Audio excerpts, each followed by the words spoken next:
Hello everyone, I hope you're all doing well. I'm going to be solving one more problem on moments about a point using the vector approach, okay? And if there is time, I'll do the scalar approach for this problem as well, okay? So here is a problem. It's a fairly simple and straightforward problem. So I have a three-dimensional coordinate frame set up here, the x and the y and the z axis given to me, okay? And here is the y-axis. So this is the x, this is the y, and this is the z, okay? And there is a cable that is starting from some point on this z-axis. You would have recognized this picture many times from our homework problems and so on, probably, okay? I'm just going to draw this line that is hopefully parallel to the y-axis. It's not necessarily so I'm going to make it parallel and coincident, and then I'm going to scoot that down here, okay? That's a dotted line. And from the point A, there is a cable that extends to a point B on the negative y, positive x plane, okay? So this is the point B, okay? This is a cable, and the location of point B and point A are given to us as 0, 0, and then 6 meters, okay? The height is given to us as 6 meters, and for point B, I'm given a certain set of dimensions here, which I'm going to complete in a minute, okay?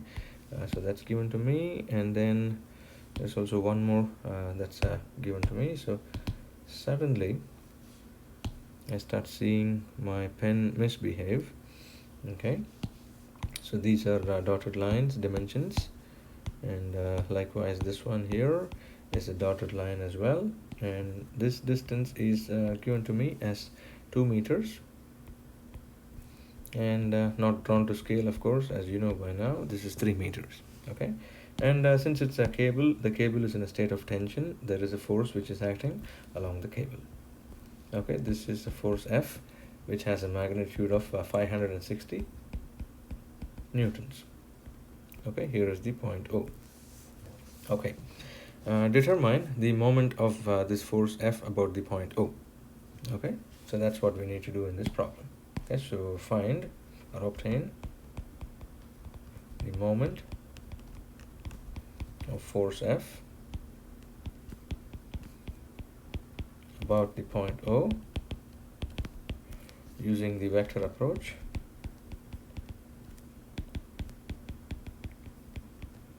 okay, and then using the scalar approach. Vector approach is the cross product. The scalar approach is by using the right hand rule.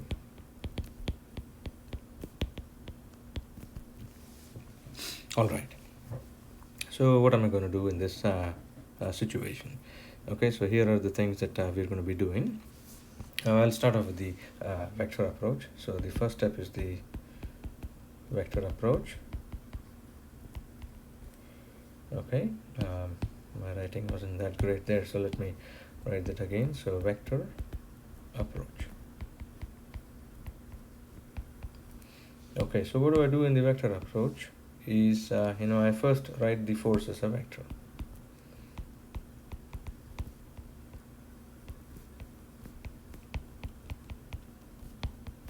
Okay, how do I do that here? First of all, what are the coordinates of the point B? If I look at the point B, this is 2 meters along the x-axis, minus 3 meters along the y, and then 0 along the z direction, right? So I have to first find the unit vector along the line of action of this force, right? So this I'm going to call as UAB. If I find the unit vector, then the force is magnitude times the unit vector. This is as something similar to what we've done in the past, okay? So for me, F is going to be the force times UAB, okay? And this is going to be F times position vector divided by its magnitude, okay? And so if I fill in the details, this is going to be F is 560, and coordinates of A were 0, 0, and then 6. Coordinates of B were 2, minus 3, and 0. So the position vector, if you write it out, will come out to be 2i minus 3j plus 6k divided by square root of the sum of the squares is going to give you 7 whole to the power 1 by 2. If I do the simplification, I end up getting the force F as 160I minus 240J and then minus 480K. So many newtons. Okay, so that's the first step. Then the second step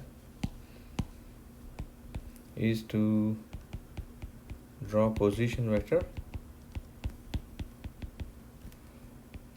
from the point of interest, which is the point O, to line of action of the force vector. Okay, how do I do this? I go back to my figure here. Okay, now you see in this situation I have two choices. I can either go from point O all the way to point A. Okay, so I can call this as the position vector ROA, or I can go from point O to point B. That is also completely valid because point B is also a point on the line of action of the force. So this is ROB. So I have two choices here.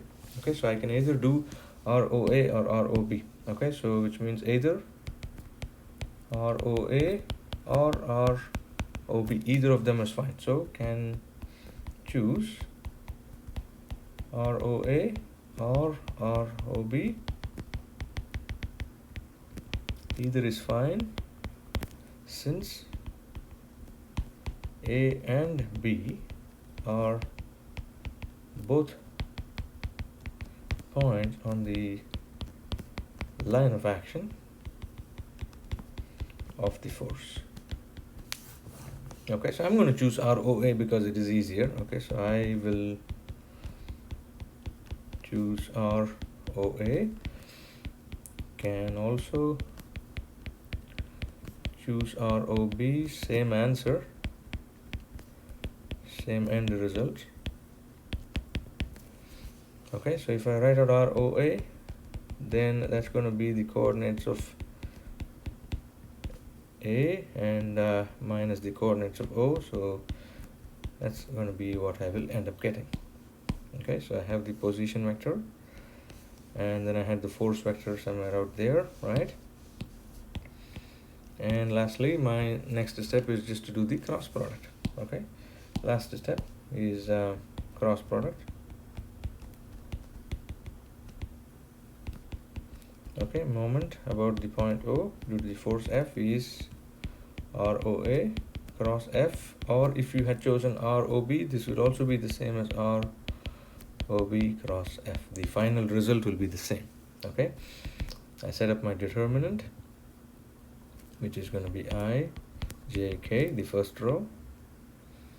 Then my second row is going to be the elements of the position vector because I am choosing this. And then the third row is the force, 160, and then minus 240, and then minus 480. And if you crunch the numbers, you'll end up getting moment about O due to the force F is the following value, 1440I and 960J, so many Newton meters. Okay, and this is the Cartesian form of the moment vector, of resultant moment vector. Okay, so this is fairly straightforward, the vector approach. Write the force as a vector, then draw the position vector, and from the point of interest, okay, importantly from the point of interest, okay, to the line of action of the force. I have two choices. I can either choose ROA or I can choose ROB. I choose the easier of the two options. I always take the easier option in life, right? Then I say, okay, the cross product will give me the moment, which is ROA cross F. Fantastic. How do I do this using the scalar approach? Here is what I do. Okay, so I'm going to go to the scalar approach next.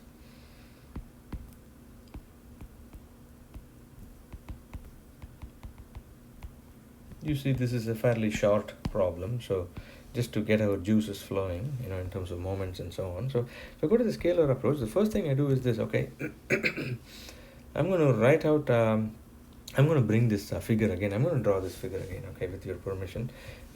We know from before, though, that the force is 160I,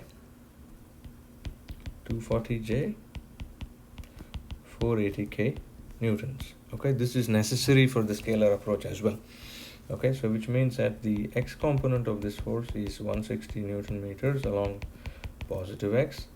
The y component of this force is 240 newtons. I'm sorry, not Newton, meters. These are supposed to be forces, right? This is along negative y, importantly. Fz is 480 newtons along the negative z. Okay, so the important point here is this is along positive x, then negative y, and negative z. Okay, so that is something that you got to be very, very careful about in all these problems. Okay, and then using that idea, I'm just going to draw the three-dimensional picture again.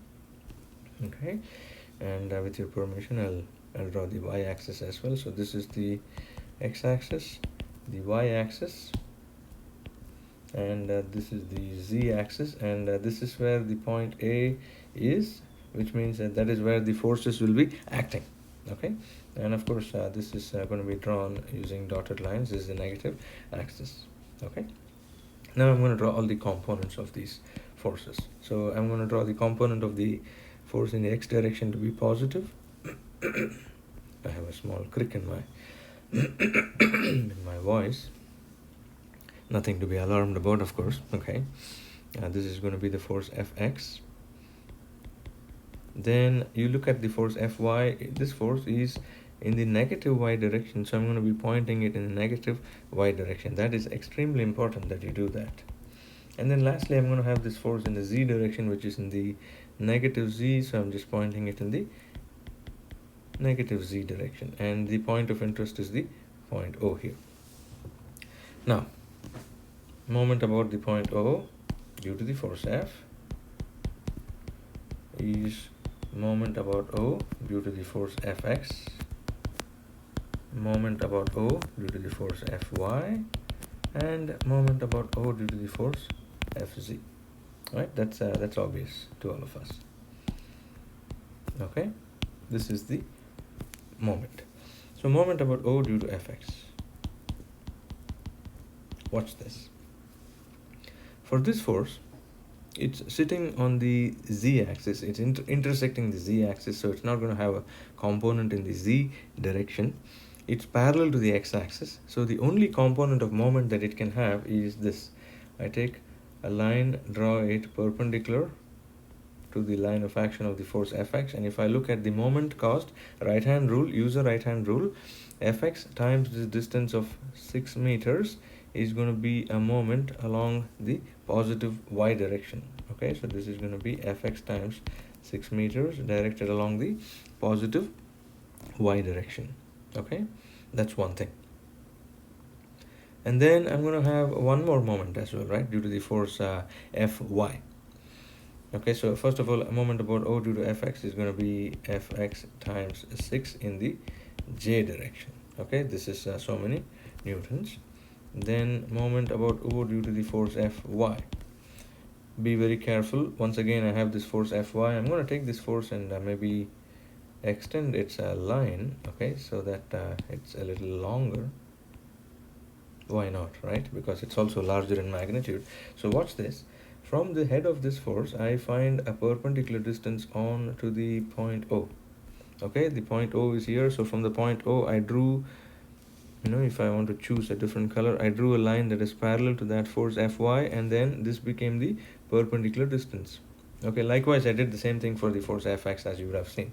This distance is also 6 meters, which means that this force is going to cause a moment. If you use the right-hand rule, fingers aligned to the force Fy, your palm faces the point O, curl your fingers, it's going to be pointing along the positive x direction, Fy times 6. Okay, so this is going to be Fy times 6 in the I, so many Newton meters. I apologize, that was a Newton meter as well. Last thing, moment about O due to Fz. This is a fairly easy creature. Fz is intersecting the point O, so there is nothing there. Okay, so 0I, 0J, 0k, so many Newton meters. This is because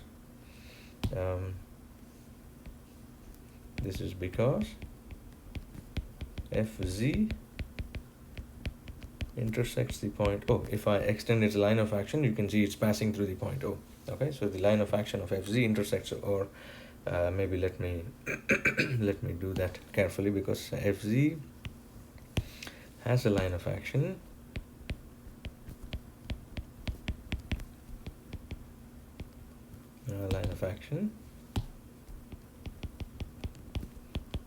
that intersects the point O. How about that? All right, fantastic. And then all I have to do is, okay, what is the net moment due to the force F is the vector sum of these. Moment about O due to Fy, moment about O due to Fz, and then I start substituting. So Fx for me was 160, so that's 160 times 6 in the J, and then 240 I think was Fy, that's right, and that times 6 in the I, and then 0, I, 0j, 0k. If I crunch the numbers, this is going to give me 1440I, and then 960j, so many Newton meters. And the important thing is that this is the same result as in the vector approach. Okay, I'm going to cut that off. Same result as in the vector approach. And so what did I do here as a brief summary is that I took the force. First of all, in the scalar approach, I break the force into its components. Okay, so draw the components and carefully the sign.